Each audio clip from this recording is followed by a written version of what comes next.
Bismillahirrahmanirrahim. Assalamualaikum warahmatullahi wabarakatuh. Salam sejahtera untuk kita semua. Yang terhormat Bapak Fikri Farihin, MPD selaku dosen pengampu mata kuliah studi hadis Universitas Islam Kiai Haji Ahmad Muzaki Syah Jember. Puji syukur kehadiran Allah Subhanahu wa Ta'ala atas rahmatnya. Pada kali ini saya bisa mempresentasikan hasil diskusi kelompok kami dalam keadaan sehat walafiat. Shalawat serta salam tetap tercurah limpahkan kepada junjungan kita Nabi besar Nabi Muhammad Sallallahu Alaihi Wasallam. Pada video kali ini yaitu untuk berpresentasi bukan berekspektasi. Karena berekspektasi yang terlalu tinggi akan membuat sakit hati. Perkenalkan, kami dari kelompok 1 Program Studi Pendidikan Islam Anak Usia Dini Universitas Islam Kiai Haji Ahmad Muzaki Syah Jember. Saya Wiwi Kavitasari sebagai moderator dan pemateri pertama, Ananda Fatmawati sebagai pemateri kedua, Ananda Miftahul Jannah sebagai pemateri ketiga. Baiklah, pada kesempatan kali ini saya akan mempresentasikan materi kami yaitu Ulumul Hadis, di mana ada 3 pembahasan yang akan kami sampaikan, yaitu pertama, definisi ulumul hadis sebagai ilmu yang membahas hadis Nabi Sallallahu Alaihi Wasallam. Yang kedua, peran hadis dalam melengkapi Al-Quran sebagai sumber ajaran Islam. Yang ketiga, pentingnya hadis dalam pendidikan Islam, termasuk pendidikan anak-anak. Baiklah, kepada pemateri pertama, pemateri kedua, dan pemateri ketiga, waktu dan tempat saya haturkan. Bismillahirrahmanirrahim. Assalamualaikum warahmatullahi wabarakatuh. Saya Wiwi Kavitasari sebagai pemateri pertama yang akan membahas tentang definisi ulumul hadis sebagai ilmu yang membahas hadis Nabi Sallallahu Alaihi Wasallam. Ilmu hadis atau ulum al-hadis terdiri dari 2 kata, yaitu ulum dan al-hadis, di mana ulum dalam bahasa Arabnya bentuk jamak dari ilm yang berarti ilmu-ilmu, sedangkan al-hadis di kalangan ulama berarti sesuatu yang disandarkan kepada Nabi Muhammad Sallallahu Alaihi Wasallam, baik dari perkataan, perbuatan, takrir atau sifat. Dengan demikian, gabungan kata ulum al-hadis mengandung pengertian ilmu-ilmu yang membahas atau berkaitan dengan hadis Nabi Muhammad Sallallahu Alaihi Wasallam. Ilmu hadis merupakan kaidah dasar-dasar serta pedoman dalam menerima dan menolak suatu hadis. Ilmu hadis memberikan saham bagi pemeliharaan hadis dan penjelasannya, membedakan antara hadis yang sahih dan yang dhaif, yang selamat dan yang cacat, serta hadis yang nasikh ataupun mansukh. Pada mulanya, ilmu hadis memang merupakan beberapa ilmu yang masing-masing berdiri sendiri, yang berbicara tentang hadis Nabi Sallallahu Alaihi Wasallam dan perwiranya. dan perawinya, seperti ilmu al-hadis al-sahih, ilmu al-mursal, ilmu al-asma' wa al-kuna, dan lain sebagainya. Penulisan ilmu-ilmu hadis secara parsial dilakukan khususnya oleh para ulama abad ke-3 Hijriyah. Ilmu-ilmu yang terpisah dan bersifat parsial tersebut disebut juga dengan ulumul hadis karena masing-masing membicarakan tentang hadis dan perawinya. Akan tetapi pada masa berikutnya ilmu-ilmu yang terpisah itu mulai digabungkan dan dijadikan satu, serta selanjutnya dipandang sebagai suatu disiplin ilmu yang berdiri sendiri. Terhadap ilmu yang sudah digabungkan dan menjadi satu kesatuan tersebut, tetap dipergunakan nama ulumul hadis.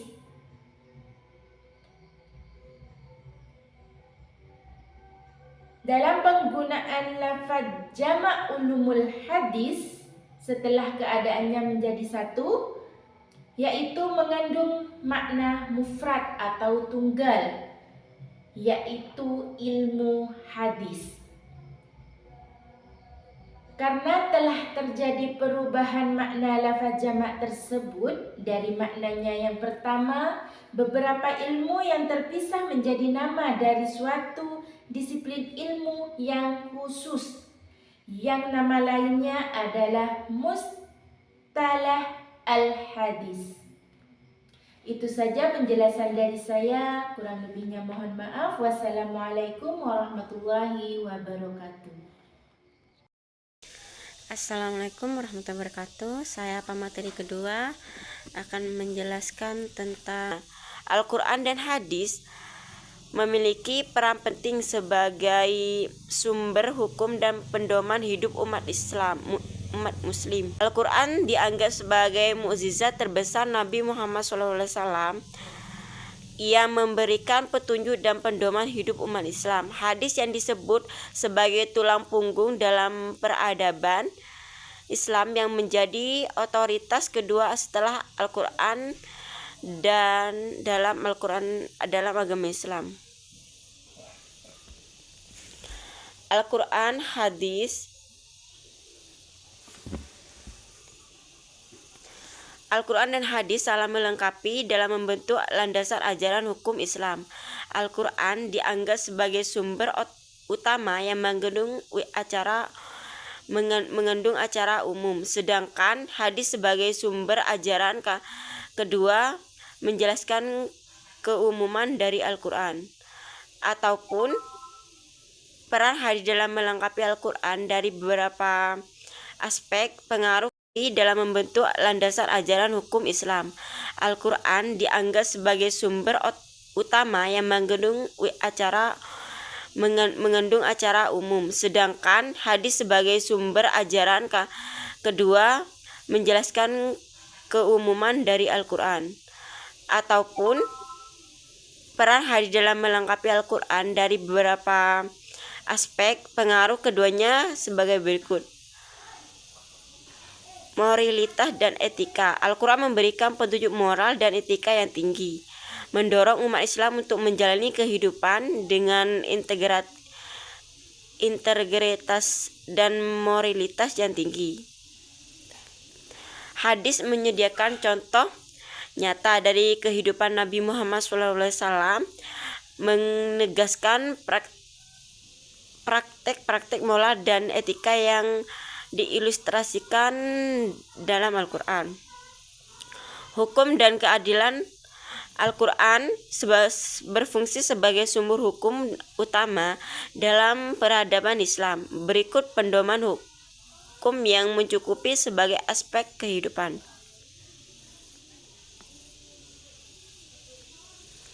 Hadis melengkapi hukum Islam dengan memberikan penjelasan dan contoh konkret tentang bagaimana Nabi Muhammad SAW mengimplementasikan prinsip-prinsip hukum yang terkandung dalam Al-Quran, ilmu pengetahuan dan pendidikan. Al-Quran mendorong pencarian ilmu pengetahuan sebagai tugas bagi umat Islam. Ayat-ayat Al-Quran memberikan dasar bagi perkembangan ilmu pengetahuan dan teknologi. Hadis menyempurnakan pentingnya pendidikan dan pembelajaran, menciptakan landasan bagi perkembangan sistem pendidikan dalam peradaban Islam, seni dan kebudayaan. Al-Quran menghargai keindahan dan seni sebagai kurnia Allah. Seni Islam mencerminkan keindahan dan kompleksitas ajaran dalam Al-Quran. Hadis memberikan inspirasi dan panduan mengenai etika dan seni, memandu pengembangan seni dan kebudayaan yang sejalan dengan nilai-nilai Islam. Sistem sosial dan ekonomi. Al-Quran memberikan prinsip-prinsip sosial dan ekonomi, termasuk konsep keadilan sosial, bantuan kepada fakir miskin, dan perdagangan yang adil. Hadis memberikan contoh konkret dari kehidupan Nabi Muhammad SAW yang menjadi model dalam menerapkan prinsip-prinsip ekonomi dan sosial Islam, mengembangkan arsitektur dan teknologi. Al-Quran memberikan prinsip-prinsip untuk membangun dan keindahan arsitektur Islam. Hadis memberikan petunjuk praktis dalam memandu perkembangan teknologi yang sejalan dengan nilai-nilai Islam. Dengan demikian, Al-Quran dan hadis tidak hanya berperan sebagai panduan rohaniah, tetapi juga membentuk fondasi peradaban Islam yang mencakup aspek-aspek kehidupan sehari-hari. Assalamualaikum warahmatullahi wabarakatuh. Saya Miftahul Jannah sebagai pemateri ketiga yang akan membahas tentang pentingnya hadis dalam pendidikan Islam, termasuk dalam pendidikan anak-anak. Pada dasarnya, pendidikan Islam ialah segala ajarannya yang tertuang dalam Al-Quran dan Al-Hadis. Dan Al-Quran ialah sebagai pedoman yang tidak diragukan di dalamnya dan terpelihara kesucian dan kebenarannya. Begitupun Al-Hadis, yang mana Al-Hadis adalah sumber hukum atau dasar kedua setelah Al-Quran. Hal tersebut menandakan bahwa hadis sebagai dasar dan juga sumber dalam kehidupan umat manusia, termasuk dalam pendidikan Islam. Oleh karenanya, pendidikan Islam senantiasa berpacu pada sumber utamanya, yakni Al-Quran dan Al-Hadis, agar tujuan pendidikan Islam tercapai dengan baik dan berkompeten juga unggul, baik dalam ilmu pengetahuan, juga sikap dan keterampilan. Adapun pentingnya hadis dalam pendidikan agama Islam, termasuk dalam pendidikan anak-anak, yang mana menanamkan akhlak mulia sejak dini. Hadis Nabi banyak mengajarkan tentang akhlak mulia sejak dini, menanamkan nilai-nilai moral seperti halnya jujur, bersikap baik, dan juga sabar serta amanah. Nah, yang mana Nabi SAW bersabda, "Innama bu'ithu liutammima makarimal akhlak", yang artinya sesungguhnya aku diutus untuk menyempurnakan akhlak yang mulia. Adapun hadis yang mudah kita berikan contoh kepada anak-anak dan mudah kita berikan pemahaman kepada anak-anak, yang mana hadis tersebut masih berkaitan dengan akhlak mulia, yaitu berbakti kepada orang tua. Yang mana Nabi SAW bersabda, "Al-jannatu tahta aqdamil ummahat", yang artinya surga itu ada di telapak kaki ibu. Nah, dalam artian tersebut, kita memberikan pemahaman kepada anak didik kita, anak usia dini, nah, untuk memberikan pengertian bahwa kita harus menghormati orang tua dan juga berbuat baik kepada orang tua. Nah, karena surga itu ada di telapak kaki ibu. Dan ada pun juga hadis-hadis dan masih banyak hadis-hadis yang mudah kita berikan contoh kepada anak didik kita. Adapun juga hadis yang mudah kita berikan pemahaman kepada anak-anak atau berikan contoh. Hadis larangan untuk marah, yang mana adalah hadisnya la taudab walakal jannah, jangan marah maka bagimu surga. Nah, dari sini kita memberikan pemahaman dan memberikan pengertian kepada anak-anak kita, yang mana larangan untuk marah, yakni kita harus berbuat baik. Nah, dan juga ada hadis yang bersangkutan dengan hadis tersebut, yaitu tabassumu fi wajhi akhika shadaqatun. Nah, tersenyum di hadapan saudaramu ialah sedekah. Dalam makna hadis tersebut, kita dianjurkan untuk selalu bersenyum. Nah, bersenyum di hadapan saudaramu adalah sedekah. Karena kenapa? Kalau kita sering bersenyum untuk saudara kita di hadapan saudara kita, misalnya bertemu teman, nah kita tersenyum. Karena senyum juga memancarkan aura baik, aura kebahagiaan, dan membuat diri kita juga bahagia, orang lain yang melihatnya juga bahagia. Seperti itu. Dan juga ada hadis untuk berbuat baik kepada sesama dan juga membantu sesama, seperti hadis Nabi SAW, man la yarham la yurham. Nah, barang siapa yang tidak mencintai maka tidak akan dicintai. Nah, hadis ini memberikan pemahaman dan pengertian kalau kita saling menyayangi kepada yang muda dan menghormati kepada yang tua. Nah, senantiasa berbuat baik, juga menjaga lisan dan sikap kita, juga akhlak kita kepada sesama. Nah, terlebih lagi kepada yang lebih tua. Seperti itu. Itulah hadis-hadis yang mudah kita berikan contoh kepada anak usia dini. Nah, seperti itu. Hadisnya sangat mudah dan mudah diterapkan dalam kehidupan kita sehari-hari. Seperti halnya berbuat baik kepada orang tua, dan juga larangan untuk marah ataupun bertengkar, larangan untuk berbuat jahat, seperti itu. Dan juga dianjurkan kita selalu berbuat baik kepada manusia, juga berakhlak yang baik, juga selalu tersenyum. Karena apa? Karena senyum adalah sedekah.